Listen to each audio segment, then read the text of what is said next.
Mula sa botohan, bilangan hanggang proklamasyon ng mga kandidato sa iba't ibang posisyon, buong puwersang tinutukan ng GMA Integrated News ang eleksyon 2025. Kaya kami ay lubos na nagpapasalamat at dahil ang GMA Network ang pinakatinutukan ninyo on air at online noong May 12 hanggang 13. Narito po ang report.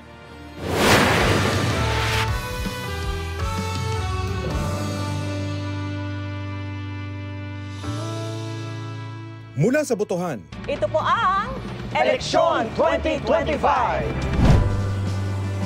hanggang sa bilangan, Susilipin na natin ang partial, unofficial count as of 5:48. hanggang sa proklamasyon ng mga nanalo sa iba't ibang posisyon sa lokal na pamahalaan. Inihatid ng GMA Integrated News ang pinakamalawak,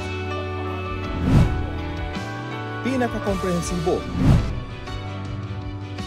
at pinagkakatiwalang election coverage nitong Lunes, May 12 hanggang 13 sa telebisyon, radyo at online. Pinakamataas sa posisyong iboboto ngayong eleksyon ang 12 senador. Tinutukan ng buong pwersa ng GMA Integrated News ang sitwasyon sa iba't ibang panig ng bansa para sa 32 oras na tuloy-tuloy na pagbabalita na pinangunahan ng pinagkakatiwalang anchors at reporters. Katuwang din ang pinakaginagalang ng mga media group, kumpanya at institusyon sa pagtitiyak na dapat totoo ang mga balita at impormasyon.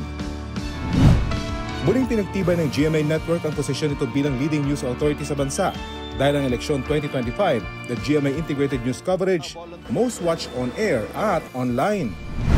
Base sa Nielsen Philippines TV Audience Measurement Data para sa May 12 hanggang 13, nakakuha ng combined people rating na 4.2% sa urban Philippines ang election coverage ng GMA Integrated News na umere sa GMA at GTV. Nakapagtala rin ng eleksyon 2025 the GMA Integrated News coverage ng combined reach na 23.5 million viewers sa total Philippines. Pero hindi lang sa telebisyon sinubaybayan ng mga manonood ang marathon coverage ng GMA Integrated News.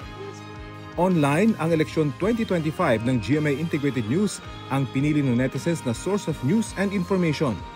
Batay sa Global Video Measurement and Analytics Platform ng Tubular Labs, nakapagtalang live stream ng eleksyon 2025, the GMA Integrated News coverage ng kabuuang 112 million views across online platforms. Gabi ng eleksyon, Luzon, Visayas at Mindanao. Namayagpag ang GMA sa prime time noong araw ng eleksyon, May 12. Ang flagship newscast nito na 24 oras nakapagtala ng combined people rating na 12.9%. Ang lahat po ng yan bahagi ng aming mas malaking misyon at malawak na paglilingkod sa bayan.